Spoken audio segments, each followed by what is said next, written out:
Hello everyone, welcome back to the channel. I'm Aliboo and today we will be recording our second chapter of the first book of the Keeper of the Lost City series.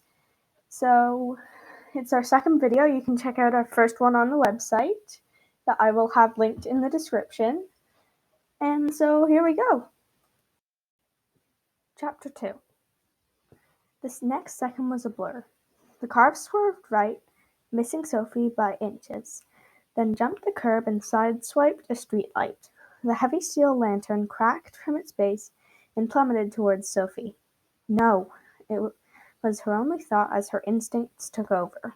Her hand shot into the air, her mind pulling strength from somewhere deep in her gut and pushing it out through her fingertips. She felt the force collide with the falling lantern, gripping onto it like it was an extension of her arm. As the dust settled, she looked up and gasped. The bright blue lantern floated above her, somehow held up by her mind. It didn't even feel heavy, though she was sure it weighed a ton. "Put it down," a familiar accented voice warned, bringing her out of her trance. She shrieked and dropped her arm without thinking. The streetlight hurtled towards them. "Watch out!" it shouted, yanking her out of the way a split second before the lantern crashed to the ground. The force of the impact knocked them over, and they tumbled to the sidewalk. Fritz's body broke her fall as she landed across his chest. Time seemed to stop. She stared into his eyes, the eyes that were now stretched as wide as they could go, trying to sort through the flurry of thoughts and questions swirling around in her head to find something coherent. "How did you do that?" he whispered. "I have no idea." She sat up, replaying the past few seconds in her mind. Nothing made sense. "We have to get out of here," Fitz warned, pointing to the driver, who was staring at them like he'd witnessed a miracle. "He saw," she gasped, feeling her chest tighten with panic. Fitz pulled her to her feet as he got up. "Come on, let's get out of sight." She was too overwhelmed to figure out a plan of her own, so she didn't resist when he dragged her down the street. "Which way?" he asked when they reached the first intersection. She didn't want to be alone with him, so she pointed north, towards the San Diego Zoo, where there was sure to be a crowd, even during a firestorm. They took off running, though no one was following, and for the first time in her life, Sophie missed hearing thoughts. Her mind ran through terrifying scenarios, most of which involved government agencies throwing her in dark vans to run experiments on her. She watched the road, ready to bolt at the first sign of anything suspicious. They reached the zoo's massive parking lot, and Sophie relaxed when she saw people outside, milling around their cars. Nothing would happen with so many witnesses. She slowed her pace to a walk. "What do you want?" she asked when she caught her breath. "I'm here to help you, I promise." His voice sounded sincere. Didn't make it easier to believe him, though. "Why were you looking for me?" She tugged out a loose eyelash, more than a little afraid of the answer. He opened his mouth, then hesitated. "I'm not sure if I'm supposed to tell you." "How am I supposed to trust you if you won't answer my questions?" He considered that for a second. "Okay, fine, but I don't know much. My father sent me to find you.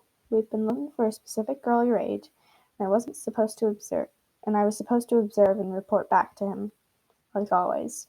I wasn't supposed to talk to you." He frowned, like he was disappointed with himself. "I just couldn't figure you out. You don't make sense." "What does that mean?" "It means you're different from what I expected." Your eyes really threw me off. "What's wrong with my eyes?" She touched her eyelids, suddenly self-conscious. "We all have blue eyes, so when I saw them I figured we had the wrong girl again. But we didn't." He looked at her with something like awe. "You're really one of us." She stopped and held up her hands. "Whoa, hang on. What do you mean, one of us?" He glanced over his shoulder, frowning when he spotted a crowd of fanny pack-wearing tourists within earshot. He pulled her towards a deserted corner of the parking lot, ducking behind a dark green minivan. "Okay, there's no easy way to explain this, so I'm just going to say it. We're not human, Sophie." For a second she was too stunned to speak. Then a hysterical laugh escaped her lips. "Not human," she replied, shaking her head. "Right. Where are you going?" he asked as she moved towards the sidewalk. You're insane, and I'm insane for trusting you. She kicked the ground as she stomped away. I'm telling the truth, he called. Just think for a minute, Sophie. The last thing she wanted to do was listen to another word he said, but the play in his voice made her stop and face him. Can humans do this? He closed his eyes and vanished. He was only gone for a second, but it was enough to leave her reeling. She leaned against a car, feeling everything spin around her. But I can't do that, she argued, taking deep breaths to clear her head. You have no idea what you can do when you set your mind to it. Think of what you did to that pole a few minutes ago. It seemed so sure, and it almost made sense. But how could she be?